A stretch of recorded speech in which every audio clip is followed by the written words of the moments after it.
Screen ಕಾಣಿಸ್ತಾ ಇದೆಯಾ? Okay, thank you. ನಮಸ್ತೆ ಎಲ್ರಿಗೂ ಒನ್ಸ್ ಅಗೇನ್. ಓಕೆ, ಸೊ ಇವತ್ತು ನಾನು negotiating a contract, the negotiation process and effective negotiation. So ಈ ಮೂರು ಟಾಪಿಕ್ಸು ಚಿಕ್ಕದೇ ಟಾಪಿಕ್ಸ್ಗಳಿದೆ, ಬಟ್ ಅದನ್ನ ಚರ್ಚೆ ಮಾಡ್ತಾ ಹೋಗೋಣ ಆಯಿತಾ. ಕಲೆಕ್ಟಿವ್ ಬಾರ್ಗೇನಿಂಗಲ್ಲಿ ನಾನು ಹೇಳಿದಾಗೆ ಇದು ಕೂಡ ಕಲೆಕ್ಟಿವ್ ಬಾರ್ಗೇನಿಂಗ್ ಪಾರ್ಟಲ್ಲಿ ಬರುವಂಥದ್ದು ಆಯಿತಾ. ಸೊ ಕಲೆಕ್ಟಿವ್ ಬಾರ್ಗೇನಿಂಗ್ ಇದರಲ್ಲಿ ಅಗ್ರಿಮೆಂಟ್ಸ್, ಕಾಂಟ್ರಾಕ್ಟ್, ನೆಗೋಸಿಯೇಷನ್, ಓಕೆ, ಇವೆಲ್ಲ ಟರ್ಮಿನಾಲಜಿ ನಾವು ಅದರಲ್ಲಿ ನೋಡ್ತೀವಿ. ಸೊ ಅದು ನಾವೇನು ಕಲೆಕ್ಟಿವ್ ಬಾರ್ಗೇನಿಂಗ್ ಅನ್ನುವಂಥದ್ದು ಒಂದು ದೊಡ್ಡ ಅಂಶ ಆದರೆ ಇದು ಚಿಕ್ಕ ಅದರಲ್ಲಿ ಬರುವಂಥ ಚಿಕ್ಕ ಅಂಶಗಳು ಅಂತ ಹೇಳ್ತೀವಿ. ಅದರಲ್ಲಿ ಇವತ್ತು ನೆಗೋಷಿಯೇಟಿಂಗ್ ಎ ಕಾಂಟ್ರಾಕ್ಟ್ ಅಂತ ಹೇಳ್ತೀವಿ, ಮತ್ತು ಪ್ರೋಸೆಸ್ ಹೇಗಿದೆ, ಅದರ ಪರಿಣಾಮವನ್ನು ನಾವು ಹೇಗೆ ಪರಿಣಾಮಕಾರಿಯಾದಂಥ ಒಂದು ನೆಗೋಷಿಯೇಷನ್ನ ಮಾಡ್ಬೋದು ಅನ್ನೋದನ್ನು ನೋಡೋಣ. ಸೊ ಬಿಫೋರ್ ಏನಂದರೆ ಇನ್ ಡೀಟೇಲ್ ಆಗಿ ಚರ್ಚೆ ಮಾಡೋದಕ್ಕಿಂತ ಮುಂಚೆ ನೆಗೋಷಿಯೇಷನ್ ಬಗ್ಗೆ ಒಂದಿಷ್ಟು ಅರ್ಥ ಮಾಡ್ಕೊಳ್ಳೋಣ. ಸೊ ನೆಗೋಷಿಯೇಷನ್ ಅನ್ನುವಂಥದ್ದು ಏನು, ಹೇಗಿರುತ್ತೆ, ಅದರಲ್ಲಿರುವಂಥ ಕಾಂಪೊನೆಂಟ್ಗಳು ಹೇಗೆ ಅಂತ ಅರ್ಥ ಮಾಡ್ಕೊಳ್ಳೋಕ್ಕೆ ಪ್ರಯತ್ನ ಮಾಡೋಣ. ಸೊ ನೆಗೋಸಿಯೇಷನ್ನ ಇಲ್ಲಿ ಹೀಗೆ ಡಿಪೆಂಡ್ ಮಾಡ್ತಾರೆ. Negotiation is a method by which people settle differences. ವ್ಯತ್ಯಾಸಗಳು ಇದೊಂದು ವಿಧಾನವಾಗಿದೆ. ಈ ವಿಧಾನ ಏನು ಮಾಡುತ್ತೆ ಅಂತ ಹೇಳಿದ್ರೆ, ವಿಭಿನ್ನತೆಗಳು ಅಥವಾ ಏನಾದರೂ ವ್ಯತ್ಯಾಸಗಳು ಬಂದಾಗ ಆ ವ್ಯತ್ಯಾಸಗಳನ್ನು ಬಗೆಹರಿಸಲಿಕ್ಕೆ ಬಳಸುವಂಥ ಶಬ್ದ ಅಥವಾ ವಿಧಾನ ಅಂತ ಹೇಳ್ತಾರೆ. It is a process by which compromise or agreement is reached or the avoiding agreement and disputes ಅಂತ ಹೇಳ್ತೀವಿ. ಇಲ್ಲಿ ಡಿಸ್ಪ್ಯೂಟ್ಸ್ ಮತ್ತು ಆರ್ಗ್ಯುಮೆಂಟ್ಸ್ಗಳೇನಿದೆ ಅಂದರೆ ಅವರಲ್ಲಿ ಇರುವಂಥ ಸಂಘರ್ಷಗಳಿರ್ಬೋದು ಅಥವಾ ಡಿಸ್ಒಪಿನಿಯನ್ ಇರ್ಬೋದು, ಅವುಗಳನ್ನ ಒಂದು ಹಂತದವರೆಗೆ ಪ್ರಕ್ರಿಯೆ ಮೂಲಕವಾಗಿ ಬಗೆಹರಿಸುವಂಥ ಒಂದು ವಿಧಾನ ಅಥವಾ ಬಗೆಹರಿಸುವಂಥ ಒಂದು ಪ್ರಕ್ರಿಯೆ ಆಗಿದೆ ಅಂತ ಹೇಳ್ತಾರೆ. ಸೊ ಹಾಗಾದರೆ ಏನಂತ ಹೇಳಿದ್ರೆ, ನಾನು ಆವಾಗಲೇ ಹೇಳಿದಾಗೆ ಅಂದರೆ ಕಲೆಕ್ಟಿವ್ ಬಾರ್ಗೇನಿಂಗ ಒಂದು ಭಾಗವಾಗಿ ನಡೆಯುವಂಥದ್ದು ಅಂತ ಹೇಳಿದೆ. ಸೊ ಇಲ್ಲಿ ಕೂಡ ವ್ಯತ್ಯಾಸಗಳು, ಸಮಸ್ಯೆಗಳು ಅಥವಾ ಡಿಸ್ಒಪಿನಿಯನ್ ಅಥವಾ ಆರ್ಗ್ಯುಮೆಂಟ್ಸ್ ಏನಿದೆ ಅವೆಲ್ಲ ಕೂಡ ಇರುತ್ತೆ, ಅವನ ಬಗೆಹರಿಸಿಕೊಳ್ಳುವಂಥ ಒಂದು ವಿಧಾನ ಅಂತ ಹೇಳ್ತಾರೆ. ಓಕೆ, ಎರಡನೇದು ಅಂಶ ಕೂಡ ಹಾಗೆ ಹೇಳ್ತೆ. Negotiation is a process way two parties in differences which they need to resolve. They are trying to reach agreement through exploring for options and exchanging offers and agreement. ಇದು ಕೂಡ ಅದೇ ಇರುತ್ತೆ. ಎರಡು ಪಾರ್ಟಿಗಳಂತೆ ನಾವು ಕರಿತಾ ಇದ್ವಿ. ಎರಡು ಪಾರ್ಟಿಗಳ ಮಧ್ಯೆ ವಿಭಿನ್ನತೆಗಳು, ವ್ಯತ್ಯಾಸಗಳು ಬಂದಾಗ ಆ ವ್ಯತ್ಯಾಸಗಳನ್ನ ಬಗೆಹರಿಸ್ಕೊಳ್ಳಿಕ್ಕೆ ಬೇಕಾಗಿ ಒಂದು ಅಗ್ರಿಮೆಂಟನ್ನು, ಒಂದು ಕಾಂಟ್ರಾಕ್ಟನ್ನು ಮಾಡುವಂಥ ಒಂದು ಪದ್ಧತಿ. ಆ ಕಾಂಟ್ರಾಕ್ಟಲ್ಲಿ ಏನಿರುತ್ತೆ ಅಂತ ಹೇಳಿದ್ರೆ, ಅವರು ಬೇರೆ ಬೇರೆ ಅವಕಾಶಗಳನ್ನು ಕೂಡ ನೋಡ್ತಾರೆ, ಎಕ್ಸ್ಪ್ಲೋರ್ ಮಾಡ್ತಾರೆ, ಬೇರೆ ಬೇರೆ ಅವಕಾಶಗಳು ಏನೇನಿದೆ ಅನ್ನೋದನ್ನು ಕೂಡ ನೋಡ್ತಾರೆ. ಆ ಮೂಲಕವಾಗಿ ಏನಾಗುತ್ತೆ ಅಂತ ಹೇಳಿದ್ರೆ ಕೊನೆಗೆ ಒಂದು ನಿರ್ಧಾರ ಬರುತ್ತೆ, ರಿಟರ್ನ್ ಸ್ಟೇಟ್ಮೆಂಟ್ ಆಗುತ್ತೆ, ದಟ್ ಈಸ್ ಅಗ್ರಿಮೆಂಟ್ ಅಂತ ಹೇಳ್ತೀವಿ. ಸೊ ಇದನ್ನು ನೋಡ್ತೀವಿ. ಹಾಗೆ ಮುಂದುವರೆದ ಭಾಗವಾಗಿ ಏನು ಮಾಡ್ತೀವಿ ಅಂದರೆ, ಇದು ಎಕ್ಸಾಂಪಲ್ ಆಗಿ ತೆಗೆದುಕೊಳ್ಳಿ. ಏನಂದರೆ ಇಲ್ಲಿ ನೀವು ಎರಡು ಪಾರ್ಟಿ ಅಂತ ನಿಮ್ಗೆ ಏನಂತ ಗೊತ್ತಿದೆ. So it is a process, yes, ಅದನ್ನ ಅರ್ಥ ಮಾಡ್ಕೊಂಡಿದ್ವಿ. ಎರಡು ಪಾರ್ಟಿಗಳು ಯಾವುದು ಇರುತ್ತೆ ಅಂತ ನಮ್ಗೆ ತುಂಬ ಚೆನ್ನಾಗಿ ಗೊತ್ತಿದೆ. ಇಲ್ಲಿ ಕೆಲವೊಂದು ವರ್ಡ್ಸ್ಗಳು ಬಂದಿದೆ. ಏನಂತಾರೆ, ಎಕ್ಸ್ಪ್ಲೋರಿಂಗ್ ಫಾರ್ ಆಪ್ಷನ್ಸ್ ಅಂತ ಹೇಳ್ತಾರೆ. ಅಂದರೆ ಬೇರೆ ಬೇರೆ ಏನೆಲ್ಲ ಅವಕಾಶಗಳಿದೆ. ಈಗ ಉದಾಹರಣೆಗೆ ಸ್ಯಾಲ್ರಿನ 10% ಇನ್ಕ್ರೀಸ್ ಮಾಡಿ ಅಂತ ಒಂದು ಡಿಮಾಂಡ್ ಇದೆ ಅಂತ ಅಂದ್ಕೊಳ್ಳಿ. ಸೊ ಎಂಪ್ಲಾಯೀಸ್ ಕಡೆಯಿಂದ ಡಿಮಾಂಡ್ ಇದೆ. ಸೊ 10% ಈಗಿನ ಇದರಲ್ಲಿ 10% ಮಾಡೋಕ್ಕಾಗಲ್ಲ, ಬಟ್ ಅದರ ಪ್ರತಿಫಲವಾಗಿ ಬೇರೆ ಏನೆಲ್ಲ ಅವಕಾಶಗಳಿದೆ. What are the options? Say for example ಏನಂದರೆ, ಬೋನಸ್ ಅಮೌಂಟ್ನ ಜಾಸ್ತಿ ಮಾಡೋದು, ಅಥವಾ ಲೋನ್ ಆಪ್ಷನ್ಸ್ನ ಇನ್ಕ್ರೀಸ್ ಮಾಡೋದು, ಅಥವಾ ಇಂಟ್ರೆಸ್ಟ್ ಫ್ರೀ ಲೋನ್ಗಳನ್ನ ಕೊಡೋದು. ಅಂದರೆ ಅದಕ್ಕೆ ಸಬ್ಸ್ಟಿಟ್ಯೂಟ್ ಆಗಿ, ಅದು ಆ್ಯಕ್ಚುಲಿ 10% ಆಗದೇ ಇದ್ದರೂ ಕೂಡ ಅದರ ಪ್ರತಿಫಲವಾಗಿ ಏನು ಮಾಡ್ಬೋದು, ಬೇರೆ ಬೇರೆ ಆಪ್ಷನ್ಸನ್ನ ಎಕ್ಸ್ಪ್ಲೋರ್ ಮಾಡೋದು, ಹುಡುಕೋದು. ಓಕೆ, ಸೊ ಅದನ್ನು ನಾವು ಇದರಲ್ಲಿ ನೋಡ್ತೀವಿ. ಆಮೇಲೆ ಎಕ್ಸ್ಚೇಂಜಿಂಗ್ ಆಫರ್ಸ್ ಅಂತ ಹೇಳ್ತಾರೆ. ಇಲ್ಲಿ ಎರಡೂ ಪಾರ್ಟಿಗಳೇನಿದೆ, ಇನ್ ಕೇಸ್ ನಾವು ಇಷ್ಟು ಪರ್ಸೆಂಟೇಜ್ ಹೆಚ್ಚು ಮಾಡಿದರೆ, ಇಷ್ಟು ಪರ್ಸೆಂಟೇಜ್ ನಾವು ಸ್ಯಾಲ್ರಿನ ಹೆಚ್ಚು ಮಾಡಿದರೆ ನಿಮ್ಮ ಕಡೆಯಿಂದ ಏನೆಲ್ಲ ನಿರೀಕ್ಷೆ ಮಾಡ್ತೀವಿ. ಸೊ ಎರಡು ಪಾರ್ಟಿಗಳು, ಓಕೆ, ಇವರು ಏನು ಕಾಂಟ್ರಿಬ್ಯೂಟ್ ಮಾಡ್ಬೋದು, ಯಾರಿಗೆ, ಮಾಲೀಕರಿಗೆ ಏನು ಕಾಂಟ್ರಿಬ್ಯೂಟ್ ಮಾಡ್ಬೋದು ಅನ್ನೋದನ್ನು ಕೂಡ ನಾವು ಏನು ಮಾಡ್ತೀವಿ ಇಲ್ಲಿ ನೋಡ್ಲಿಕ್ಕೆ ಸಾಧ್ಯ ಆಗುತ್ತೆ. ಸೊ ಹಾಗಾಗಿ exchanging offers and exploring for options ಅಂತ ಹೇಳ್ತಾರೆ. ಬೇರೆ ಬೇರೆ ಅವಕಾಶಗಳನ್ನ ಹುಡುಕೊಳ್ಳೋದು ಮತ್ತು ವಿನಿಮಯ ಮಾಡ್ಕೊಳ್ಳೋದು, ಆಫರ್ಗಳನ್ನ ವಿನಿಮಯ ಮಾಡ್ಕೊಳ್ಳೋದು ಕೂಡ ಆಗಿರುತ್ತೆ. ಸೊ ಇದರಲ್ಲಿ ವಿಶೇಷವಾಗಿರುವಂಥದ್ದನ್ನು ನೋಡ್ತೀವಿ. ನೆಕ್ಸ್ಟ್ ಅಲ್ಲಿ ಮುಂದುವರೆದ ಭಾಗವಾಗಿ ಅದನ್ನೇ ಚರ್ಚೆ ಮಾಡ್ತಾ ಹೋಗ್ತೀವಿ. A negotiation is a strategy discussion that resolve an issue in a way that the both parties find acceptable. ಇಲ್ಲಿ ಏನಂದರೆ ಇದೊಂದು ತಂತ್ರವಾಗಿನೂ ಬಳಸ್ತಾರೆ. ಈಗ ಸೇ ಫಾರ್ ಎಕ್ಸಾಂಪಲ್ ನಮ್ಮ ಒಂದು ಲೀಗಲ್ ಸಿಸ್ಟಮ್ ತುಂಬ ಚೆನ್ನಾಗಿ ಓದ್ಕೊಂಡಿದ್ವಿ. ಸೊ ಲೀಗಲ್ ಸಿಸ್ಟಮಲ್ಲಿ ಏನಾಗುತ್ತೆ ಅಂದರೆ, ಏನಾದರೂ ಡಿಫಿಕಲ್ಟೀಸ್ ಬಂದಾಗ ಲೀಗಲ್ ಸಿಸ್ಟಮಲ್ಲಿ ಹೋದಾಗ ತುಂಬ ಪ್ರೊಸೀಡಿಂಗ್ಸ್ಗಳಿರುತ್ತೆ. ಕೋರ್ಟ್ಗೆ ಹೋಗಬೇಕು, ಕೋರ್ಟ್ ಅಪ್ರೋಚ್ ಮಾಡಬೇಕು, ಲಾಯರ್ನ ಐಡೆಂಟಿಫಿಕೇಷನ್ ಮಾಡಬೇಕು, ಹೇರಿಂಗ್ ಡೇಟ್ಗಳಿಗೆ ವೇಟ್ ಮಾಡಬೇಕು. ಸೊ ಅದು it will take long time to resolve the problems. ಹಾಗಾಗಿ ಏನು ಮಾಡ್ತೀವಿ ಅಂದರೆ ಒಂದು ಸ್ಟ್ರಾಟಜಿಯಾಗಿ ಇಟ್ಕೊಂಡು, ನೆಗೋಸಿಯೇಷನ್ ಒಂದು ಸ್ಟ್ರಾಟಜಿಯಾಗಿ ಇಟ್ಕೊಂಡು ಕಲೆಕ್ಟಿವ್ ಬಾರ್ಗೇನಿಂಗ್ ಒಳಗಡೆ ಏನಂದರೆ ಒಂದು ಡಿಸ್ಕಷನ್ ಇರುತ್ತೆ. ಆ ಡಿಸ್ಕಷನಲ್ಲಿ ಇನ್ನೊಂದು ಏನಂದರೆ ಎರಡೂ ಪಾರ್ಟಿಗಳು ಎಕ್ಸೆಪ್ಟ್ ಮಾಡ್ಕೋಬೇಕು. That is very important. ಇಲ್ಲಿ ಒಂದೇ ಪಾರ್ಟಿಗಳು ಎಕ್ಸೆಪ್ಟ್ ಮಾಡಿಕೊಂಡು ಅಗ್ರಿಮೆಂಟ್ ಮಾಡ್ಕೊಳ್ಳೋಕ್ಕಾಗಲ್ಲ. ಸೊ ಎರಡೂ ಪಾರ್ಟಿಯ ಮುಖ್ಯಸ್ಥರು ಅಥವಾ ಪ್ರತಿನಿಧಿಗಳು ಅಂತ ಏನು ಕರಿತಾ ಇದ್ವಿ, ಅವರು ಒಪ್ಕೋಬೇಕು. ಆವಾಗ ಅದು ಫುಲ್ಫಿಲ್ಮೆಂಟ್ ಆಗುತ್ತೆ. ಸೊ ನಾವು ಸ್ಟ್ರಾಟಜಿಕ್ ಹ್ಯೂಮನ್ ರಿಸೋರ್ಸ್ ಮ್ಯಾನೇಜ್ಮೆಂಟ್ ಅಂತ ಚರ್ಚೆ ಮಾಡಿದ್ವಿ. ಸೊ ಅದರಲ್ಲಿ ಕಲೆಕ್ಟಿವ್ ಬಾರ್ಗೇನಿಂಗ್ ಅನ್ನುವಂಥದ್ದು ಅಥವಾ ಅದರಲ್ಲಿ ಬರುವಂಥ ಒಂದು ನೆಗೋಷಿಯೇಷನ್ ಅನ್ನುವಂಥದ್ದು ಕೂಡ ತುಂಬ ಇಂಪಾರ್ಟೆಂಟ್ ಆಗಿರುತ್ತೆ. ಓಕೆ. ಸೊ ನೆಕ್ಸ್ಟ್ ಅಲ್ಲಿ negotiation can take place between buyers and sellers and employers, prospective employees R government of 2 or more countries ಅಂತ ಹೇಳ್ತೀವಿ. ಇಲ್ಲಿ ಬೇರೆ ಬೇರೆ ಡೈಮೆನ್ಷನ್ಸ್ನ ಕೊಡ್ತಾ ಇದ್ದಾರೆ. ನೆಗೋಷಿಯೇಷನ್ ಕ್ಯಾನ್ ಬಿ ಏನು ಹೇಳ್ತಾರೆ, ಸೇಲ್ಸ್ ಮತ್ತು ಬಯರ್ಸ್ ಅಂತ ಹೇಳ್ತೀವಿ.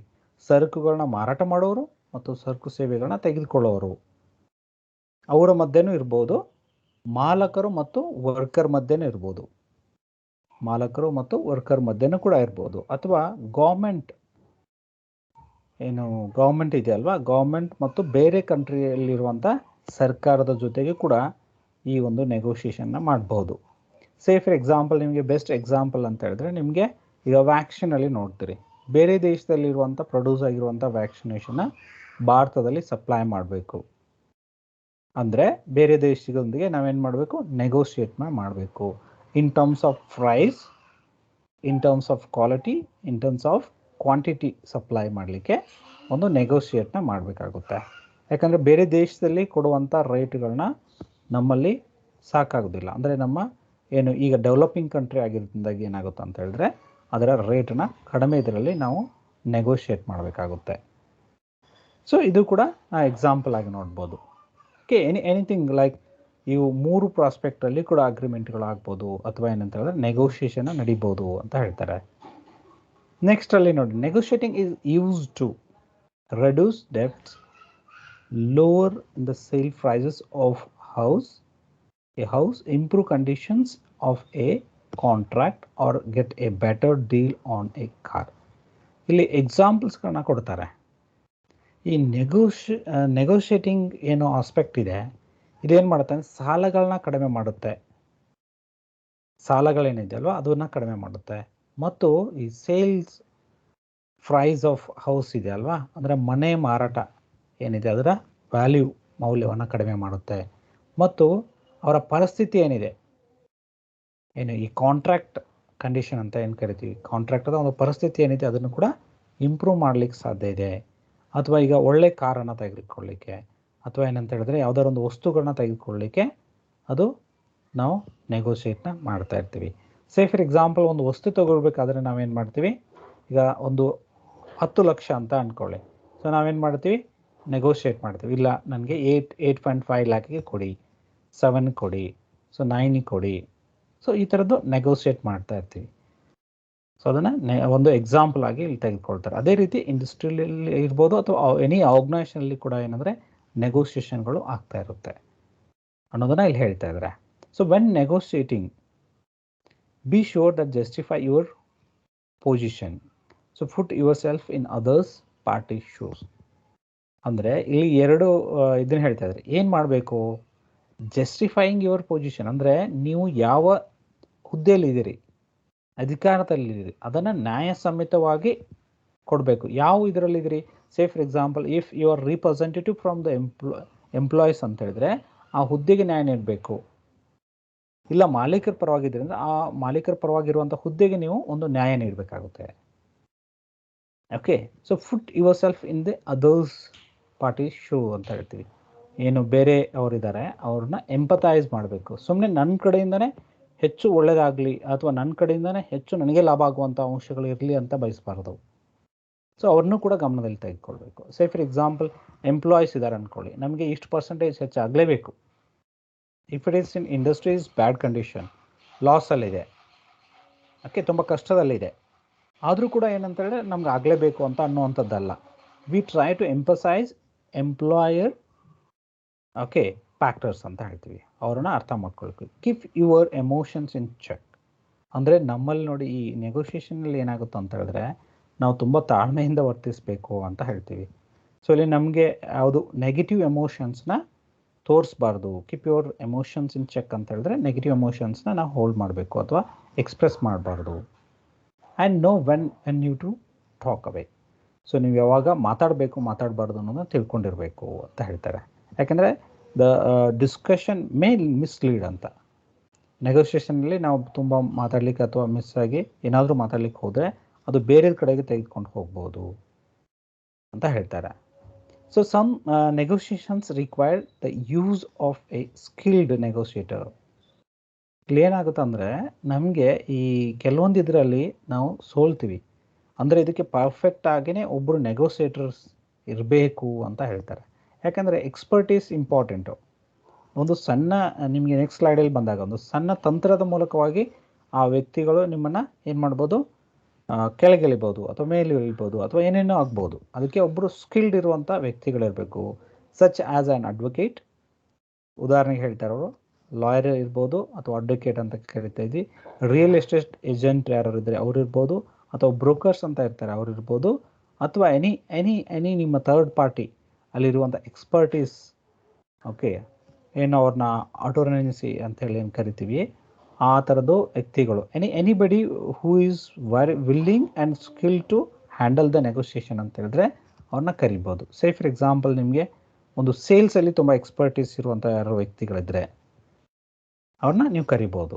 ಅಥವಾ ಲೀಗಲ್ ಇದರಲ್ಲಿ ತುಂಬ ಎಕ್ಸ್ಪರ್ಟೀಸ್ ಇದ್ದರೆ, ಅಥವಾ ಏನಂತ ಹೇಳಿದ್ರೆ ಈ ಥರದ ಒಂದು ಇಶ್ಯೂಸ್ಗಳನ್ನ ಹ್ಯಾಂಡಲ್ ಮಾಡಿರುವಂಥ ಎಕ್ಸ್ಪರ್ಟೀಸ್ ಇದ್ದರೆ ಅವ್ರನ್ನ ನೀವು ಕರಿಬೋದು.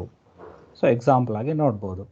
ಸೊ ಹಾಗಾದರೆ ನೆಗೋಷಿಯೇಷನ್ ನಾವು ತಗೊಂಡ್ಕೊಂಡ್ರೆ ಅಂದರೆ ಅದನ್ನೊಂದು ಉದಾಹರಣೆಗೆ ತೆಗೆದುಕೊಂಡ್ರೆ ಭಾಗವಾಗಿ ಅದರಲ್ಲಿ ಏನೆಲ್ಲ ಇರುತ್ತೆ ಅನ್ನೋದನ್ನು ನೋಡೋಣ. ಒಂದು ಏನಂತ ಹೇಳಿದ್ರೆ ಪ್ರಥಮವಾಗಿ ಅಗ್ರಿಮೆಂಟ್ ಇರುತ್ತೆ. ದ ಎಂಡ್ಗೆ ಏನಾಗುತ್ತೆ ಅಂದರೆ ಒಂದು ರಿಟರ್ನ್ ಅಗ್ರಿಮೆಂಟ್ ಇರುತ್ತೆ. ನಾನು ಆವಾಗಲೇ ನಿಮಗೆ ನಿನ್ನೆ ಹೇಳುವಾಗ ಚರ್ಚೆ ಮಾಡಿದೆ. ಅಗ್ರಿಮೆಂಟ್ ಅಂದರೆ ಏನು, ಕಲೆಕ್ಟಿವ್ ಅಗ್ರಿಮೆಂಟ್ ಅಂದರೆ ಏನು ಅಂತ. It is written or oral statement ಅಂತ ಹೇಳ್ತೀವಿ. So written is more appropriate than oral ಅಂತ. ಶಬ್ದಗಳ ಮೂಲಕವಾಗಿ ಒಪ್ಕೊಳ್ಳೋದಕ್ಕಿಂತ ಒಂದು ಬರವಣಿಗೆ ರೂಪದಲ್ಲಿರುವಂಥ ಎಂಡಿಗೆ ರಿಟರ್ನ್ ಅಂಶಗಳು ಇರುತ್ತೆ. ಮತ್ತು ಇದು ತುಂಬ ಸ್ಕಿಲ್ಸನ್ನು ಒಳಗೊಂಡಿರುತ್ತೆ. ನೋಡಿ, ನಾನು ನೆಗೋಸಿಯೇಟರ್ ಬೇಕಂತ ಹೇಳಿದೆ. ಸೊ ನೆಗೋಸಿಯೇಟರ್ ಅಥವಾ ಅಲ್ಲಿರುವಂಥ ಪಾರ್ಟಿಯಲ್ಲಿ ಯಾರು ಡಿಸ್ಕಷನಲ್ಲಿ ಲೀಡ್ ಮಾಡ್ತಿರ್ತಾರೋ, so they need to train well and they have to ಏನಂದರೆ ಫ್ಲೈ ದ ಇಂಪಾರ್ಟೆಂಟ್ ಸ್ಕಿಲ್ಸ್ ಅಂತ ಹೇಳ್ತೀವಿ. Like example of empathy, okay, discussion, group leading, team leader, character, ಅವೆಲ್ಲ ಸ್ಕಿಲ್ಸ್ ಏನಿದೆಯೋ ಅವೆಲ್ಲ ಸ್ಕಿಲ್ಸ್ಗಳನ್ನೂ ಕೂಡ ಏನು ಮಾಡಬೇಕು, ಅವರು ಅಲ್ಲಿ ಇರಬೇಕು. ಆಮೇಲೆ ದ ನಾಲೆಜ್ ಆಫ್ ಇದು important, knowledge of legal and prospective ಇರಬೇಕು. ಅವರಿಗೆ ಯಾವ ಸಮಸ್ಯೆಗಳ ಬಗ್ಗೆ ನಾವು ಚರ್ಚೆ ಮಾಡ್ತಾ ಇದ್ದೀವಿ ಅನ್ನೋದನ್ನು ಕೂಡ ಅವರಿಗೆ ಜ್ಞಾನ ಇರಬೇಕು, ಕೌಶಲ್ಯಗಳು ಕೂಡ ಇರಬೇಕು, ಅದನ್ನ ಕಮ್ಯುನಿಕೇಟ್ ಮಾಡಬೇಕು. ಇದು ಕೂಡ ತುಂಬ ಇಂಪಾರ್ಟೆಂಟ್ ಆಗಿರುತ್ತೆ. So okay, then next is convey or communicate. ಏನು ಅಂದ್ಕೊಂಡಿರ್ತೀವಿ ಅಥವಾ ಏನು ಚರ್ಚೆ ಮಾಡಿರ್ತೀವಿ, ರೀಪ್ರೆಸೆಂಟೇಟಿವ್ ಆಗಿರುವಾಗ ಏನಾಗಿರುತ್ತೆ ಅಂದರೆ ಪ್ರತಿನಿಧಿಗಳು ಇರುವುದು. ಎರಡು ಪಾರ್ಟಿಗಳಿದೆ ಅಂತ ಹೇಳಿದ್ರೆ ಮಾಲೀಕರ ಪ್ರತಿನಿಧಿಗಳು ಮತ್ತು ಕಾರ್ಮಿಕರ ಪ್ರತಿನಿಧಿಗಳು ಇರ್ತಾರೆ. ಏನು ಸಂವಹನವನ್ನು ಅಲ್ಲಿ ತಲುಪಿಸ್ಬೇಕಾಗಿದೆ. So it is very important. ಏನು ಕನ್ವೆ ಮಾಡಬೇಕು, what we have to convey to the next party ಅನ್ನೋದನ್ನು ಕೂಡ ನೋಡಬೇಕಾಗುತ್ತೆ. ಸೊ ಹಾಗಾಗಿ the communication is very important and that we have to communicate with the parties. ಎರಡು ಪಾರ್ಟಿಗಳು, ಇವರು ಅವ್ರಿಗೆ ಕನ್ವೆ ಮಾಡಬೇಕು, ಅವರು ಇವ್ರಿಗೆ ಕನ್ವೆ ಮಾಡಬೇಕು. So here the communication is very important ಅಂತ ಹೇಳ್ತಾರೆ. ಟ್ಯಾಕ್ಟಿಕ್ ಅಂತ ಹೇಳ್ತಾರೆ. So that is the lot of strategies R required ಅಂತ ಹೇಳ್ತೀವಿ. ಸೇ ಫಾರ್ ಎಕ್ಸಾಂಪಲ್ ನಾವು ಆಗಲೇ ಹೇಳಿದೆ ನಿಮಗೆ ಏನಂದರೆ ಇಲ್ಲಿ ಟ್ಯಾಕ್ಟಿಕ್ ಯಾಕೆ ಬೇಕಂತ ಹೇಳಿದ್ರೆ, ಒಂದು ಅಂಶಗಳನ್ನ ನೀವು ಪ್ರಪೋಸಲ್ ಇಟ್ಟಾಗ ಅದೇ ಅಂಶನ ಅಚೀವ್ಮೆಂಟ್ ಮಾಡ್ತೀವಂತಲ್ಲ. ಸೇ ಫಾರ್ ಎಕ್ಸಾಂಪಲ್ ನಿಮಗೆ ಇದಕ್ಕೆ ಎಕ್ಸಾಂಪಲ್ ಆಗಿ ತೆಗೆದುಕೊಳ್ಳಿ, KSRTC ಸ್ಟ್ರೈಕ್ ಆಯಿತು. ಅಲ್ಲಿ ಏನಂತ ಹೇಳಿದ್ರೆ KSRTC ಸ್ಟ್ರೈಕ್ ಆದಾಗ, ಪ್ರಥಮವಾಗಿ ಸ್ಟ್ರೈಕ್ ಆದಾಗ ಏನು ಮಾಡ್ತಾರೆ ಅಂದರೆ, ನಾವು ನಿಮ್ಮನ್ನು ಪರ್ಮನೆಂಟ್ ಎಂಪ್ಲಾಯ್ ಆಗಿ ಕನ್ಸಿಡರ್ ಮಾಡೋಕ್ಕಾಗಲ್ಲ, ಪರ್ಮನೆಂಟ್ ಎಂಪ್ಲಾಯ್ ಆಗಿ ಕನ್ಸಿಡರ್ ಮಾಡೋಕ್ಕಾಗಲ್ಲ. ಸೊ ಹಾಗಾದರೆ ಏನು ಮಾಡಬೇಕು? ಸೊ ಈ ಥರದ ಆಪ್ಷನ್ಸ್ಗಳನ್ನ ಕೊಡ್ತೀವಿ. ಅದು ಗೌರ್ಮೆಂಟ್ ಟ್ಯಾಕ್ಟಿಕ್, ಅದು ಟ್ಯಾಕ್ಟಿಕ್ ಅಂತ ಹೇಳ್ತೀವಿ. ಸೊ ಗೌರ್ಮೆಂಟ್ ಏನು ಮಾಡಿದೆ ಅಂದರೆ ಆ ಥರದ್ದು ಒಂದು ತಂತ್ರವನ್ನು ಬಳಸ್ತು. ಹಾಗೆ ಎರಡೂ ಸೈಡಿಂದ ತುಂಬ ಟ್ಯಾಕ್ಟಿಕ್ಗಳನ್ನ ಒಳಗೊಂಡಿರುತ್ತೆ. ಸೊ ಇಫ್ ಇಟ್ ಈಸ್ ಇದಾಗಲಿಲ್ಲ ಅಂದರೆ ನೆಕ್ಸ್ಟ್ ಏನು ಅದಕ್ಕೆ ತುಂಬ ಟೈಮ್ ಕೂಡ ಇರಲ್ಲ. ಸೊ ಆ ಸಂದರ್ಭದಲ್ಲಿ ತುಂಬ ಟ್ಯಾಕ್ಟಿಕ್ಗಳನ್ನ ಬಳಸಬೇಕು ಆಗುತ್ತೆ. Okay, the next is obviously the contract. So mutual agreement between two parties ಅಂತ ಹೇಳ್ತೀವಿ. ಇಲ್ಲಿ ಏನಂತ ಹೇಳಿದ್ರೆ ಎರಡೂ ಕೂಡ ಒಪ್ಕೊಂಡು ಸೈನ್ ಮಾಡಬೇಕು. ಓಕೆ, ಅದು ಕಾಂಟ್ರಾಕ್ಟ್ ಆಗಿರುತ್ತೆ. ನಾವು ಇದಕ್ಕೆ ಬದ್ಧವಾಗಿದ್ದೀವಿ, ನಾವು ಇದನ್ನು ಇಂಪ್ಲಿಮೆಂಟ್ ಮಾಡ್ತೀವಿ ಅನ್ನೋ ಅಂಶ ಈ ನೆಗೋಷಿಯೇಷನಲ್ಲಿ ಇರುತ್ತೆ. ಸೊ ನೆಕ್ಸ್ಟಲ್ಲಿ ಕೊಲಾಬ್ರೇಷನ್ ಅಂತ ಹೇಳ್ತೀವಿ. ಸೊ ಇಲ್ಲಿ ನಿಮಗೆ ಯಾರಾದರೂ ಬೇಕಾದರೆ, ಪಾರ್ಟಿಗಳು ಬೇಕಾದರೆ ಅವ್ರ ಜೊತೆಗೆ ಕೊಲಾಬ್ರೇಟ್ ಮಾಡ್ಕೋಬೋದು. In case national labour organisation ಅಥವಾ ಫೆಡರೇಷನ್ ಇದ್ದರೆ ಅವುಗಳನ್ನ ನೀವು ಬಳಸ್ಕೊಳ್ಬೋದು, ಅಥವಾ ಎಂಪ್ಲಾಯರ್ ಫೆಡರೇಷನ್ ಅಥವಾ ಆರ್ಗನೈಸೇಷನ್ ಇದ್ದರೆ ಅವ್ರನ್ನ ಬಳಸ್ಕೊಳ್ಬೋದು, ಅಥವಾ ಏನಾದರೂ ಗೌರ್ಮೆಂಟ್ನ ಮಧ್ಯಸ್ಥಿಕೆ ವಹಿಸ್ಲಿಕ್ಕೆ ಏನಾದರೂ ಇದ್ದರೆ ಅವ್ರನ್ನ ಜೊತೆಗೆ ಬಳಸ್ಕೊಂಡು ಕೊಲಾಬ್ರೇಟ್ ಮಾಡಿ ಏನು ಮಾಡ್ಬೋದು ಅಂತ ಹೇಳಿದ್ರೆ ಅವ್ರ ಜೊತೆಗೆ ಕೊಲಾಬ್ರೇಷನ್ ಮಾಡ್ಬೋದು. ಅದು ಕೂಡ ಇಲ್ಲಿ ಇರುತ್ತೆ. ದೆನ್ ಗೋಲ್. ಸೊ ನಾವು ಯಾಕೆ ಏನು ಮಾಡ್ತಾ ಇದ್ದೀವಿ ಅನ್ನೋದನ್ನು ವಿ ಹ್ಯಾವ್ ಟು ಕ್ಲಾರಿಫೈ. ನಾನು ನಿನ್ನೆ ಹೇಳುವಾಗ ಹೇಳಿದೆ ಏನಂದರೆ, ಅಗ್ರಿಮೆಂಟ್ ಏನು ಕಲೆಕ್ಟಿವ್ ಅಗ್ರಿಮೆಂಟ್ ಏನಿರುತ್ತೆ ಅದರಲ್ಲಿ ತುಂಬ ಸ್ಪೆಸಿಫಿಕ್ ಆಗಿರುವಂಥ ಅಂಶಗಳಿರುತ್ತೆ. That is nothing but the goals of what we are looking for it ಅಂತ. ಏನನ್ನ ನೋಡ್ತಾ ಇದ್ವಿ, ಏನನ್ನ ಸಾಧಿಸ್ತಾ ಇದ್ವಿ ಅನ್ನೋದನ್ನು ಕೂಡ ನಾವೇನು ಮಾಡಬೇಕು, ಇಲ್ಲಿ ಗೋಲ್ನ ಕನ್ಸಿಡರೇಷನ್ಸ್ ತಗೋಬೇಕು. ಓಕೆ, ಸೊ ನೆಕ್ಸ್ಟಲ್ಲಿ ಓಕೆ, ನೆಗೋಷಿಯೇಟಿಂಗ್ ಎ ಕಾಂಟ್ರಾಕ್ಟ್ ಅಂತ ಹೇಳ್ತೀವಿ. ಹಾಗಾದರೆ ನೆಗೋಷಿಯೇಟಿಂಗ್ ಎ ಕಾಂಟ್ರಾಕ್ಟ್ ಅಂತ ಹೇಳಿದ್ರೆ ಹೇಗೆ ಆ ಒಂದು ಪ್ರಕ್ರಿಯೆನ ಅರ್ಥ ಮಾಡ್ಕೊಳ್ಳಿಕ್ಕೆ ನೋಡ್ತೀವಿ. ಕಾಂಟ್ರಾಕ್ಟ್ ಏನಿದೆ ಅದನ್ನು ಅರ್ಥ ಮಾಡ್ಕೊಳ್ಳಿಕ್ಕೆ ನೋಡ್ತೀವಿ.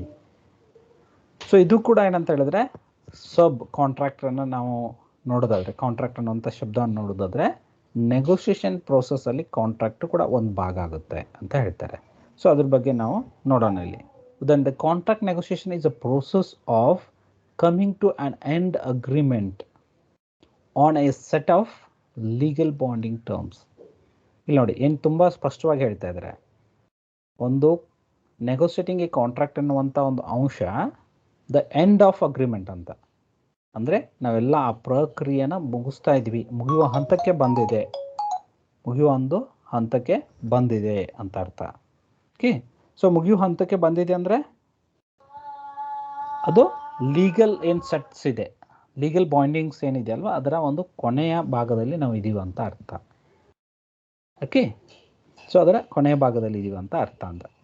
ನೆಕ್ಸ್ಟ್ ಅಲ್ಲಿ ಅದನ್ನ ಹೇಳ್ತಾ ಹೋಗ್ತಾರೆ, here we will focus on negotiating between two companies. So ಉದಾಹರಣೆಗೆ ನಾವು ಎಕ್ಸಾಂಪಲ್ ನೋಡ್ಬೋದು, ಟೂ ಪಾರ್ಟೀಸ್ ಇರ್ಬೋದು, ಟೂ ಕಂಪನೀಸ್, ಎನಿಥಿಂಗ್ ಇರ್ಬೋದು. So when two companies negotiate, the both parties seek to obtain favourable terms and minimise financial, legal and operational risk. ಇಲ್ಲಿ ಏನಾಗುತ್ತಂದರೆ ನೆಗೋಷಿಯೇಟಿಂಗ್ ಪ್ರೋಸೆಸ್ಸಲ್ಲಿ ಇಷ್ಟು ಫ್ಯಾಕ್ಟರ್ಸ್ಗಳನ್ನ ಹೇಳ್ತಾರೆ. ಒಂದು, ಫೈನಾನ್ಷಿಯಲ್ ಬರ್ಡನ್ಗಳನ್ನ ಕಡಿಮೆ ಮಾಡ್ಕೊಳ್ತಾರೆ, ಲೀಗಲ್ ಕಾಂಪ್ಲಿಕೇಶನ್ಸ್ನ ದೂರ ಇರ್ತಾರೆ, ಮತ್ತು ಆಪ್ರೇಷನಲ್ ರಿಸ್ಕ್ ಅಂದರೆ ಈಗ ಪ್ರೊಡಕ್ಷನ್ಸ್ಗಳು ಏನಾಗಬೇಕಾಗಿದೆ ಅಲ್ವಾ, ಅದಕ್ಕೆ ತೊಂದರೆ ಆಗದ ರೀತಿಯಾಗಿ ನೆಗೋಷಿಯೇಷನ್ನ ಮಾಡ್ತಾರೆ. ಆ ನೆಗೋಷಿಯೇಟಿಂಗ್ ಪ್ರೋಸೆಸ್ ಅಥವಾ ಕಾಂಟ್ರಾಕ್ಟನ್ನು ಮಾಡ್ತಾರೆ ನೋಡಿ.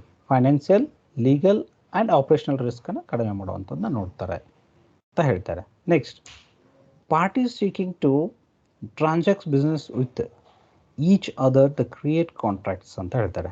ಅಂದರೆ ಏನು ಇಲ್ಲಿ ಎರಡು ಪಾರ್ಟಿಗಳಂತ ಏನು ನೋಡ್ತೀವಿ, ಅವರ ಮಧ್ಯೆ ಏನಾಗುತ್ತೆ, ಬಿಸ್ನೆಸ್ ಕಮ್ಯುನಿಕೇಷನ್, ಟ್ರಾನ್ಸಾಕ್ಟ್ ಬಿಸ್ನೆಸ್ ಅಂತ ಹೇಳಿದ್ರೆ ಒಂದು ವ್ಯವಹಾರಗಳನ್ನ ಕನ್ವೆ ಮಾಡಲಿಕ್ಕೆ ಬೇಕಾಗಿ ಇರುವಂಥ ಅಂಶವನ್ನು ಇಲ್ಲಿ ನೋಡ್ತೀವಿ ಅಂತ ಹೇಳ್ತಾರೆ. ನೆಕ್ಸ್ಟ್ ಅಲ್ಲಿ, contracts are a set of promises or obligations made by the each party. ಇಲ್ಲಿ ಕಾಂಟ್ರಾಕ್ಟ್ ಅನ್ನುವಂಥ ಒಂದು ಅಂಶನ ಏನು ಹೇಳ್ತಾರೆ, ಕಾಂಟ್ರಾಕ್ಟ್ಸ್ ಅಥವಾ ಕಾಂಟ್ರಾಕ್ಟ್ ಅನ್ನುವಂಥದ್ದು ಪ್ರಾಮಿಸ್ ಮಾಡಿರುವಂಥದ್ದು, ಎರಡೂ ಪಾರ್ಟಿಗಳು ಏನು ಪ್ರಾಮಿಸ್ ಮಾಡಿದ್ದಾರೆ, ಒಪ್ಕೊಂಡಿದ್ದಾರೆ, ಪ್ರಾಮಿಸ್ ಅಥವಾ ಒಪ್ಕೊಂಡಿರುವಂಥ ಅಂಶಗಳು, ಒಬ್ಲೇ ಮಾಡ್ತೇನೆ ಅಂತ ಹೇಳಿದೆ, ಇಲ್ಲ ನಾನು ಮುಂದೆ ಹೀಗೆ ಮಾಡಲ್ಲ. ಸೊ ಅಪಾಲಜಿ ಲೆಟರ್ ನೀವು ಕೇಳಿರ್ತೀರಲ್ವಾ, ಸೊ ಮುಂದೆ ಈ ಥರ ಮಾಡಲ್ಲ ಅಥವಾ ಈ ಥರ ಮಾಡ್ತೀನಿ ಅಂತ ಅವರಲ್ಲಿ ಎರಡು ಪಾರ್ಟಿಗಳಿರುವಂಥ ಒಂದು ಅಗ್ರಿಮೆಂಟ್ ನಾವು ಕಾಂಟ್ರಾಕ್ಟ್ ಅಂತ ಹೇಳ್ತೀವಿ. ಸೊ ಅದನ್ನು ಇಲ್ಲಿ ಹೇಳ್ತೀವಿ. ಈಗ ನೋಡಿ ನೆಕ್ಸ್ಟಲ್ಲಿ this means if a party fails to keep a promise or obligations, the other party may be able to file a lawsuit to the recover damages. ಇಲ್ಲಿ ಏನಾಗುತ್ತಂದರೆ ಕಾಂಟ್ರಾಕ್ಟ್ ಅನ್ನೋದನ್ನ ಯಾಕೆ ಬಳಸ್ತಾರೆ ಅಂತ ಹೇಳಿದ್ರೆ, ಇಲ್ಲಿ ಕಾಂಟ್ರಾಕ್ಟಲ್ಲಿ ಏನಾಗುತ್ತೆ, if the person agreed person ಯಾರಾದರೂ ಫೇಲ್ ಆದರೆ, agreed person or party fail ಆದರೆ ಅದಕ್ಕೆ ಸೂಕ್ತವಾದಂಥ ಕಾನೂನು ಅಥವಾ ಅದಕ್ಕೆ ಬೇಕಾದಂಥ ಪರಿಹಾರ, ಏನು ಡ್ಯಾಮೇಜ್ ಆಗಿರುತ್ತಲ್ಲ ಅದಕ್ಕೆ ಪರಿಹಾರನ ಪಡೆದುಕೊಳ್ಳುವಂಥದ್ದು ಕೂಡ ಏನಾಗುತ್ತೆ ಅಂತ ಹೇಳಿದ್ರೆ ಇಲ್ಲಿ ಒಪ್ಕೊಳ್ಳುತ್ತೆ, ಇಲ್ಲಿ ಬರುತ್ತೆ. ಸೇ ಫಾರ್ ಎಕ್ಸಾಂಪಲ್ ನಾವು ಮುಂದೆ 6 ತಿಂಗಳಲ್ಲಿ ನಾವು ಸ್ಟ್ರೈಕ್ ಮಾಡಲ್ಲ ಅಂತ ಒಂದು ಏನಾದ್ರು ಅಗ್ರಿಮೆಂಟ್ ಆಗಿದ್ದರೆ ಸ್ಟ್ರೈಕ್ ಮಾಡಬಾರ್ದು. ಇನ್ ಕೇಸ್ ಏನಾದರೂ ಸ್ಟ್ರೈಕ್ ಆದರೆ ಅದರಿಂದ ಆಗುವಂಥ ಹಾನಿಗಳನ್ನ ಆ ಒಂದು ಪಾರ್ಟಿಯ ಮೆಂಬರ್ಗಳು ಏನು ಮಾಡಬೇಕು, ತುಂಬಿಕೊಡ್ಬೇಕಾಗುತ್ತೆ. ಅಥವಾ ಅದಕ್ಕೆ ಬೇಕಾದಂಥ ಲೀಗಲ್ ಏನು ಸೂಟ್ಸ್ ಏನಿದೆ, ಅಂದರೆ ಅದಕ್ಕೆ ಲೀಗಲ್ ಆಗಿ ನಾವು ಏನೇ ಆ್ಯಕ್ಷನ್ ತಗೊಳ್ಬೇಕಾಗಿದೆಯೋ ಅದನ್ನು ತೆಗೆದುಕೊಳ್ಳಲಿಕ್ಕೆ ಅವಕಾಶ ಇದೆ ಅಂತ ಹೇಳ್ತಾರೆ. So this is about negotiating a contract ಅಂತ ಹೇಳ್ತೀವಿ, ಒಂದು ಪ್ರಕ್ರಿಯೆ ನೋಡ್ತೀವಿ ಕಾಂಟ್ರಾಕ್ಟ್ರನ್ನ. ಸೊ ನೆಕ್ಸ್ಟಲ್ಲಿ ನೆಗೋಸಿಯೇಷನ್ ಪ್ರೋಸೆಸ್ಸಲ್ಲಿ the negotiation process is include the 5 steps ಅಂತ ಹೇಳ್ತೀವಿ. ಒಂದು ಪ್ರಿಪ್ರೇಷನ್ ಆ್ಯಂಡ್ ಪ್ಲ್ಯಾನ್ ಅಂತ ಹೇಳ್ತೀವಿ. ಫಸ್ಟಲ್ಲಿ ಪ್ರಿಪ್ರೇಷನ್. ಒಂದು ನೆಗೋಸಿಯೇಷನ್ನ ನಾವು ಹೋಗಬೇಕಾದ್ರೆ ನಮಗೆ ಮೊದಲು ಪ್ರಿಪ್ರೇಷನ್ ಅವಶ್ಯಕತೆ ಇರುತ್ತೆ. ಸೊ ಏನೆಲ್ಲ ಅಂಶದ ಮೇಲೆ ನಾವು ನೆಗೋಷಿಯೇಷನ್ ಹೋಗ್ತಾ ಇದ್ವಿ, ಸೊ ಅದರದ್ದೊಂದು ಪ್ಲ್ಯಾನ್ ಆಫ್ ಆ್ಯಕ್ಷನ್ ಮಾಡ್ಕೋಬೇಕಾಗುತ್ತೆ. ಎಷ್ಟು ಅಂಶಗಳಿದೆ, ಅದರಲ್ಲಿ ಸಬ್ ಅಂಶಗಳೇನಿದೆ, ಅದರಲ್ಲಿ ಆಲ್ಟರ್ನೇಟಿವ್ ಫ್ಯಾಕ್ಟರ್ಸ್ಗಳೇನಿದೆ, ನಮ್ಮ ಅಪೋಸಿಟ್ ಪಾರ್ಟಿಗಳು ಯಾವ್ಯಾವಿದೆ, ಎಷ್ಟು ಜನರನ್ನ ಭಾಗವಹಿಸ್ಕೊಳ್ತಾ ಇದ್ದಾರೆ. ಸೊ ಇದೆಲ್ಲ ಪ್ರಿಪ್ರೇಷನ್ ಇದರಲ್ಲಿ ಬರುತ್ತೆ. ಸೊ ಆ ಪ್ರಿಪ್ರೇಷನಲ್ಲಿ ನಾವು ಏನಂದ್ರೆ ಲೀಗಲ್ ಅಬ್ಲಿಗೇಷನ್ಸ್ ಏನೇನಿದೆ, statutory and non statutory applications ಅಂತ ಕರಿತೀವಿ ಅದನ್ನು ಇನ್ನೊಂದು ಅರ್ಥದಲ್ಲಿ. ಕಾನೂನಾತ್ಮಕ, ಇತರೆ ಅಂಶಗಳು, ಅದರಲ್ಲಿ ಏನಾದರೂ ತೊಡಕುಗಳಿದೆಯಾ. ಸೊ ಈ ಥರದ್ದು ಒಂದು ಸಣ್ಣ ಒಂದು ರಿಸರ್ಚ್ ಆ್ಯಕ್ಟಿವಿಟೀಸ್, ಎಕ್ಸ್ಪ್ಲೋರಿಂಗ್ ರಿಸರ್ಚ್ ಆ್ಯಕ್ಟಿವಿಟೀಸ್ನ ಏನು ಮಾಡಬೇಕು, ಅಧ್ಯಯನ ಮಾಡಿ ಅದಕ್ಕೆ ಬೇಕಾದಂಥ ಅಂಶಗಳನ್ನ, ದಾಖಲೆಗಳನ್ನ ಅಥವಾ ಅದಕ್ಕೆ ಬೇಕಾದಂಥ ಎಲ್ಲ ಮೂಲ ವ್ಯವಸ್ಥೆಗಳನ್ನ ಮಾಡ್ಕೊಳ್ಳೋಂಥ ಒಂದು ವ್ಯವಸ್ಥೆನ ನಾವು ಪ್ರಿಪ್ರೇಷನ್ ಸ್ಟೇಜ್ ಅಥವಾ ಪ್ರಿಪ್ರೇಷನ್ ಆ್ಯಂಡ್ ಪ್ಲ್ಯಾನಿಂಗ್ ಸ್ಟೇಜ್ ಅಂತಲೂ ಕರೀತಾರೆ. ಸೊ ಬೇರೆ ಬೇರೆ ಬುಕ್ಕಲ್ಲಿ ಬೇರೆ ಬೇರೆ ಬಳಸ್ತಾರೆ. ಇದನ್ನು ಪ್ರಿಪ್ರೇಷನ್ ಸ್ಟೇಜ್ ಅಂತ ಅಂದ್ಕೊಳ್ಳಿ. So what is next is discussion with next parties. ನೀವು 1 ಅಥವಾ 2 ಪಾರ್ಟಿಗಳು ಏನು ಬಂದಿರ್ತಾರೆ, ಏನು ಐದರ್ ರಿಪ್ರೆಸೆಂಟೇಟಿವ್ಸ್ ಇರ್ಬೋದು, ಇಲ್ಲ ನೆಗೋಸಿಯೇಟರ್ ಬಂದಿರ್ಬೋದು, ಅಥವಾ ಯಾರಾದರೂ ಆ ಪಾರ್ಟಿಗಳ ಮಧ್ಯೆ ಯಾರಿದ್ದಾರೋ ಅವ್ರನ್ನ ಸಂಧಾನಕ್ಕೆ ಯಾರು ಬಂದಿರ್ತಾರೋ ಅವ್ರ ಜೊತೆಗೆ ಒಂದು ಡಿಸ್ಕಷನ್ಸ್ನ ಮಾಡೋದು. ಸೊ ಏನೆಲ್ಲ ಅವರ ಡಿಮಾಂಡ್ ಸಪ್ಲೈ ಏನಿದೆ, ಡಿಮಾಂಡ್ ಆ್ಯಂಡ್ ಆಸ್ಪೆಕ್ಟ್ಸ್ ಏನಿದೆ ಅದನ್ನ ನೋಡೋದು, ಮತ್ತು ಇವ್ರ ಕಡೆಯಿಂದ ಇರುವಂಥ ಡಿಮಾಂಡ್ ಮತ್ತು ಆಸ್ಪೆಕ್ಟ್ ಫ್ಯಾಕ್ಟರ್ಸ್ಗಳನ್ನ ಏನು ಮಾಡೋದು, ಸೊ ಅವುಗಳನ್ನೆಲ್ಲನೂ ಕೂಡ ಒಂದು ಚರ್ಚೆಯನ್ನು ಮಾಡಲಿಕ್ಕೆ ಅವಕಾಶ ಇರುತ್ತೆ. ಸೊ ಇಲ್ಲಿ ಒಂದು ಡೆಮೊಕ್ರೆಟಿಕ್ ಪ್ರೋಸೆಸ್ ಆಗಿರುವಂಥದ್ದು ಮತ್ತು ಎಲ್ರಿಗೂ ಅಷ್ಟೇ ಮುಕ್ತವಾದಂಥ ಅವಕಾಶ ಕೊಟ್ಟು ಚರ್ಚೆಗೆ ಕರೀತಾರೆ. ಸೊ 2 ಪಾರ್ಟಿ ಹಿಯರಿಂಗ್ಸ್ಗಳಾಗುತ್ತೆ. ಓಕೆ, 2 ಪಾರ್ಟಿಗಳು ಮಾತನಾಡಲಿಕ್ಕೆ ಅವಕಾಶ ಇರುತ್ತೆ. ನೆಕ್ಸ್ಟಲ್ಲಿ ಪ್ರಿಪೋಸಿಷನ್ ಅಂತ ಹೇಳ್ತೀವಿ. ಇಲ್ಲಿ ಏನಂದರೆ ಆ ಚರ್ಚೆ ಮಾಡಿರುವಂಥ ಅಂಶಗಳನ್ನ ಏನೆಲ್ಲ ಅಂಶಗಳನ್ನ ಫೋಕಸ್ ಆಗಿ ತಗೋಬೇಕು, ಕನ್ಸಿಡರೇಷನ್ಸ್ ತಗೋಬೇಕು. ಸೊ ಈಗ ಪ್ರಿಪೋಸಿಷನ್ಸಲ್ಲಿ ಏನು ಮಾಡ್ತೀವಿ, ಮುಖ್ಯವಾಗಿ ಅಂಶಗಳನ್ನ ಇನ್ನು ಗುರುತಿಸ್ಬೇಕಲ್ವಾ, 1 2 3 4 5 ಅಂಶಗಳನ್ನ ಗುರುತಿಸ್ಬೇಕು. ಸೊ ಆ ಅಂಶಗಳನ್ನ ಗುರುತಿಸುವಂಥ ಕೆಲಸವನ್ನು ಇಲ್ಲಿ ಪ್ರಿಪೋಸಿಷನ್ ಸ್ಟೇಜಲ್ಲಿ ಮಾಡ್ತಾರೆ. ಸೊ ಗುರುತಿಸಿದ ಅಂಶಗಳನ್ನ ಏನಂದರೆ ನೆಕ್ಸ್ಟ್ ಸ್ಟೇಜಲ್ಲಿ ಏನು ಮಾಡ್ತೀವಿ ಅಂತ ಹೇಳಿದ್ರೆ, so that will start with bargaining, discussion, negotiation ಅಂತ ಹೇಳ್ತೀವಿ. ರಿಯಲ್ ನೆಗೋಸಿಯೇಷನ್ ಆಗುವಂಥದ್ದು ಅಥವಾ ಬಾರ್ಗೇನಿಂಗ್ ಅಂಶಗಳು ಏನಾಗುತ್ತೆ ಅಂದರೆ ಇಲ್ಲಿ ಚರ್ಚೆ ಆಗುತ್ತೆ. ಸೊ ಎಷ್ಟನ್ನ ಒಪ್ಕೊಳ್ತಾ ಇದ್ವಿ, ಯಾವ ಅಂಶಗಳನ್ನ ಒಪ್ಕೊಳ್ತಾ ಇದ್ವಿ, ಏನೇನೋ ಒಪ್ಕೊಳ್ತಾ ಇದ್ವಿ, ಏನೇನೋ ಒಪ್ಕೊಳ್ಳಲ್ಲ, ಏನೇನೋ ರಿಜೆಕ್ಟ್ ಮಾಡ್ತಾ ಇದ್ವಿ, ಟೈಮ್ ಬಾಂಡ್ ಎಷ್ಟಿರುತ್ತೆ, ಅಥವಾ ಯಾವುದನ್ನ ಎಷ್ಟು ನಾವು ಪ್ರಿಫರೆನ್ಸಲ್ಲಿ ತಗೊಳ್ತಾ ಇದ್ವಿ. ಸೊ ಈ ಥರದ ಅಂಶಗಳು ಬಾರ್ಗೇನಿಂಗ್ ಫ್ಯಾಕ್ಟರ್ಸ್ಗಳಲ್ಲಿ ರಿಯಲ್ ನೆಗೋಸಿಯೇಷನ್ ಪ್ರೋಸೆಸ್ ಏನಾಗುತ್ತೆ ಅಂದರೆ ಇಲ್ಲಿ ನಡೆಯುತ್ತೆ. ಓಕೆ, ಸೊ ಇದಾದ್ಮೇಲೆ ಏನಂದರೆ ಒಂದು ರಿಟರ್ನ್ ಅಗ್ರಿಮೆಂಟ್ ಆಗುತ್ತೆ. If it is 2 parties agreed ಅಂತ ಹೇಳಿದ್ರೆ, 2 ಪಾರ್ಟೀಸ್ ಒಪ್ಕೊಂಡಿದೆ ಅಂತ ಹೇಳಿದ್ರೆ ಅದನ್ನು ಒಂದು ರಿಟರ್ನಲ್ಲಿ ಅಗ್ರಿಮೆಂಟ್ ಮಾಡ್ತಾರೆ. That is called collective agreement ಅಂತಲೂ ಕರೀತಾರೆ, ರಿಟರ್ನ್ ಅಗ್ರಿಮೆಂಟ್ ಅಂತಲೂ ಕರೀತಾರೆ, ರಿಟರ್ನ್ ನೆಗೋಷಿಯೇಷನ್ ಅಂತಲೂ ಕರೀತಾರೆ. ಓಕೆ, ಸೊ ಇದೊಂದು ಲೀಗಲ್ ಪ್ರೊಸೀಜರ್ ಆಗಿ, ಅಂದರೆ ಒಂದು ಬರವಣಿಗೆ ಮೂಲಕವಾಗಿ ಒಂದು ಎರಡು ಪಾರ್ಟಿಗಳು ಒಪ್ಕೊಂಡು ಏನು ಮಾಡುತ್ತೆ ಅಂದರೆ ಅದನ್ನು ಬರವಣಿಗೆ ತರುತ್ತೆ. ಸೊ ಇದಾದಮೇಲೆ ಇಂಪ್ಲಿಮೆಂಟೇಷನ್ ಮಾಡುವಂಥ ಸ್ಟೇಜ್ ಅಂತ ಹೇಳ್ತೀವಿ. ಅಗ್ರಿಮೆಂಟ್ ಆದಮೇಲೆ ಒಬ್ವಿಯಸ್ಲಿ ಇಂಪ್ಲಿಮೆಂಟ್ ಮಾಡಲೇಬೇಕು. ಆ್ಯಸ್ ಪರ್ SOP ಅಂತ ಹೇಳಿದೆ, ಸ್ಟ್ಯಾಂಡರ್ಡ್ ಇನ್ ಆಪ್ರೇಟಿಂಗ್ ಗೈಡ್ಲೈನ್ಸ್ ಏನು ಮಾಡಿರ್ತೀವಿ ಆ ಪ್ರಕಾರವಾಗಿ ಎಷ್ಟು ದಿನಕ್ಕೆ ಎಷ್ಟೆಷ್ಟನ್ನ ಇಂಪ್ಲಿಮೆಂಟ್ ಮಾಡಬೇಕು ಅನ್ನೋದನ್ನು ತುಂಬ ವಿವರವಾಗಿ ಇಲ್ಲಿ ಮಾಡ್ತಾರೆ.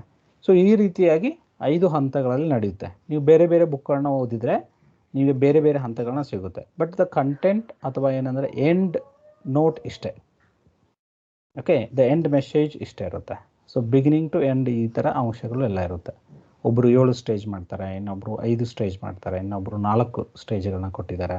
ಸೊ ಬೇರೆ ಬೇರೆ ಬುಕ್ಕಲ್ಲಿ ಇರುವಂಥದ್ದನ್ನ ನೀವು ನೋಡ್ಬೋದು, ಅದನ್ನು ಇಲ್ಲಿ ಕೊಟ್ಟಿದ್ದಾರೆ. ಇದು ಒಂದು ಕೂಡ ಪ್ರಕ್ರಿಯೆ ಅಂತ ಹೇಳ್ತೀವಿ. ಸೊ ನೆಕ್ಸ್ಟಲ್ಲಿ ಎಫೆಕ್ಟಿವ್ ನೆಗೋಷಿಯೇಷನ್ ಅಂತ ಹೇಳ್ತೀವಿ.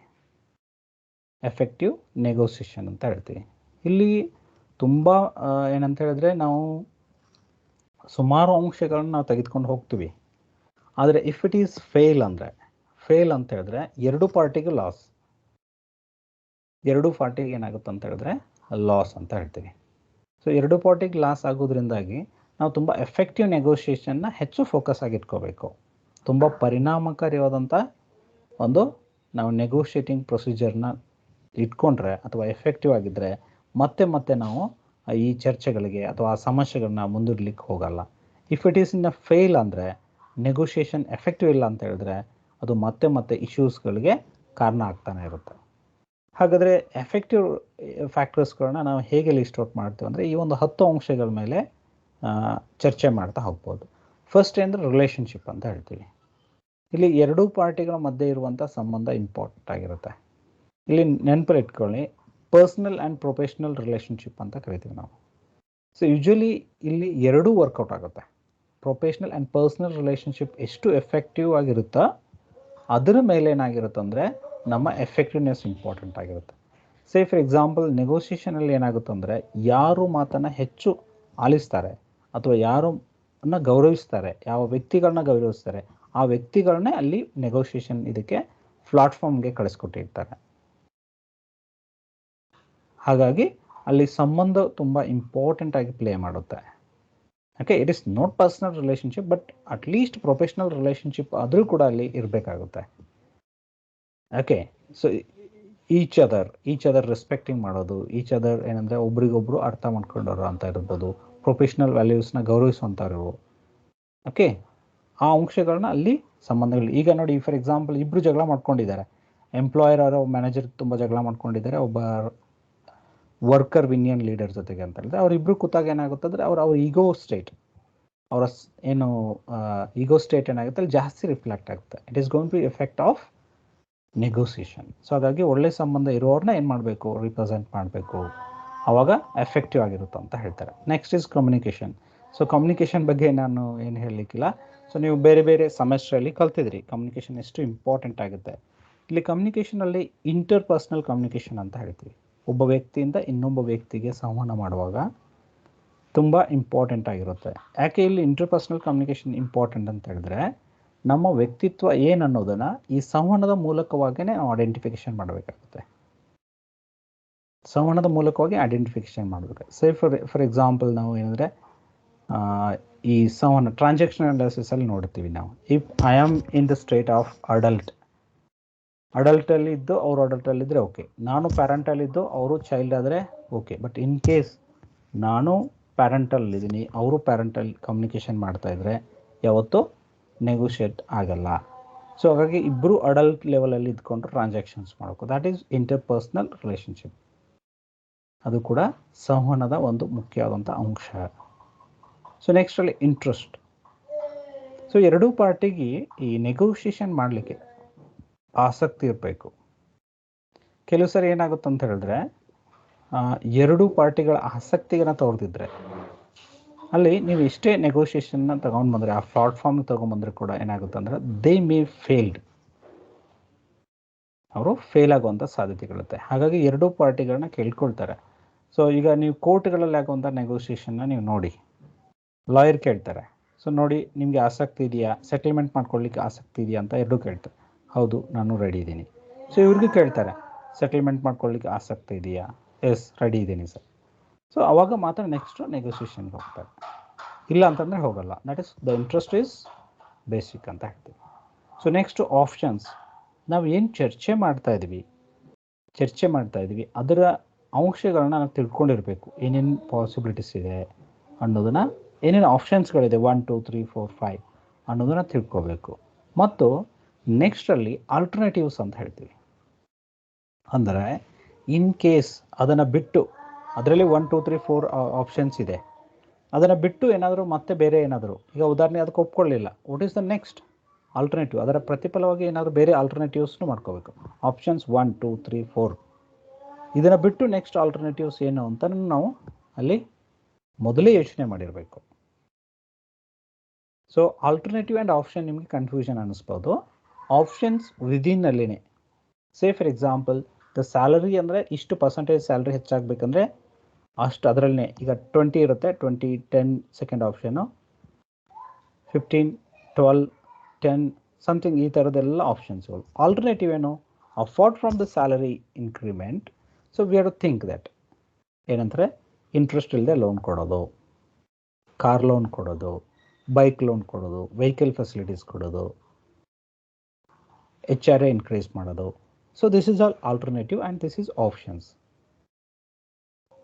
ನೆಕ್ಸ್ಟಲ್ಲಿ ಲೆಜಿಸ್ಟಿಮಿಟಿ ಅಂತ ಹೇಳ್ತೀವಿ. ಏನಾದರೂ ಒಂದು ವಿಶಿಷ್ಟವಾಗಿರುವಂಥ ಅಂಶಗಳನ್ನ ನಾವು ಅಲ್ಲಿ ತೆಗೆದುಕೊಳ್ಬೇಕಾಗುತ್ತೆ. ಸೊ ವಿಶಿಷ್ಟವಾಗಿರುವಂಥ ಆ ವಿಷಯದಲ್ಲಿ ತೆಗೆದುಕೊಂಡ್ರೆ ನಮಗೆ ಸಾಧ್ಯ ಆಗುತ್ತೆ. ಯಾಕೆ ಅಂತ ಹೇಳಿದ್ರೆ, ಈ ವಿಶಿಷ್ಟವಾಗಿರುವಂಥ ಅಂಶ ಅಂತ ಹೇಳಿದ್ರೆ, either say for example the loss, employee ಏನಾದರೂ ಲಾಸ್ಗಳಾಗಿದ್ದಾರೆ ಅಥವಾ ಎಂಪ್ಲಾಯ್ ತುಂಬ ಲಾಸ್ಗಳಾಗ್ತಾ ಇದ್ದಾರೆ, ಆ ವಿಷಯದಲ್ಲಿ ಗಮನಕ್ಕೆ ತರಬೇಕು. ಆರ್ ಲೀಗಲ್ ಚೇಂಜಸ್, ಅದನ್ನು ಗಮನಕ್ಕೆ ತರಬೇಕು. ಸೊ ಏನಾದೊಂದು ವಿಶಿಷ್ಟ ಆಗಿರುವಂಥ ಒಂದು ಅಂಶವನ್ನು ಅಲ್ಲಿ ತೆಗೆದುಕೊಂಡು ಬರಬೇಕು. ಅವಾಗ ಏನಾಗುತ್ತೆ ಅಂದರೆ ಎನ್ಹಾನ್ಸ್ ಆಗುತ್ತೆ. ಸೊ ಅದನ್ನು ಎಫೆಕ್ಟಿವ್ ನೆಗೋಸಿಯೇಷನ್ಗೆ ಕಾರಣ ಆಗುತ್ತೆ. ಯಾಕೆ ನಮಗೆ ಸ್ಯಾಲ್ರಿ ಜಾಸ್ತಿ ಬೇಕು ನೋಡಿ, ಕಳೆದ ಲಾಸ್ಟ್ 2 to 3 ಇಯರಲ್ಲಿ ಏನಾಗಿದೆ ಅಂತ ಹೇಳಿದ್ರೆ, ಇಷ್ಟು ಪರ್ಸೆಂಟೇಜ್ ಅಷ್ಟು ದಿನನಿತ್ಯದ ವಸ್ತುಗಳ ಬೇಡಿಕೆ ಹೆಚ್ಚಾಗಿದೆ. Either petrol, diesel or oil products, ಅಥವಾ ಏನೋ ಕನ್ಸ್ಯೂಮಬಲ್, ಓಕೆ, ಕುಕ್ಕಿಂಗ್ ಆಯಿಲ್ ಇರ್ಬೋದು, ಅಥವಾ ಈ ಥರದ ಪ್ರಾಡಕ್ಟ್ಸ್ಗಳು ಜಾಸ್ತಿ ಆಗಿದೆ. ನಮ್ಮ ಸ್ಯಾಲ್ರಿ ಮಾತ್ರ 4 ವರ್ಷದಿಂದ ಇಷ್ಟೇ ಇದೆ. ಸೊ ದಿಸ್ ಈಸ್ ಒನ್ ಏನಂದರೆ influence factor to convince the people. ಆ ಥರದ್ದು ಇಂಪಾರ್ಟೆಂಟ್ ಆಗಿರುವಂಥ ಅಂಶಗಳನ್ನ ತೆಗೆದುಕೊಳ್ಬೇಕು. Say for example wage increment ಕೊಟ್ಟಿರ್ತಾರೆ, ಗೌರ್ಮೆಂಟ್ ಆಲ್ರೆಡಿ ಡಿಕ್ಲೇರ್ ಮಾಡುತ್ತೆ. ಸೊ ಈ ಡೇಟಿಂದ ಈ ಡೇಟ್ಗೆ ಇಷ್ಟು ಪರ್ಸೆಂಟೇಜ್ ಮಿನಿಮಮ್ ವೇಜಸ್ ಕೊಡಬೇಕು.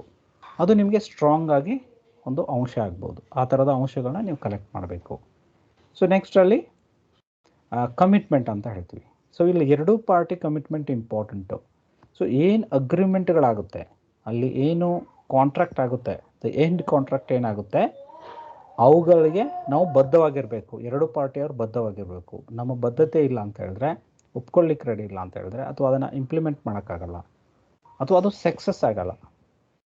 ಸೊ ಆ ಬದ್ಧತೆ ಎರಡೂ ಪಾರ್ಟಿಗಳಲ್ಲಿರುವಂಥ ಟೀಮ್ ಅವ್ರಿಗೆ ಇರಲೇಬೇಕು ಅಂತ ಹೇಳ್ತಾರೆ. ನೆಕ್ಸ್ಟಲ್ಲಿ ರೆಸಿಪ್ರೋಸಿಟಿ ಅಂತ ಹೇಳ್ತೀವಿ.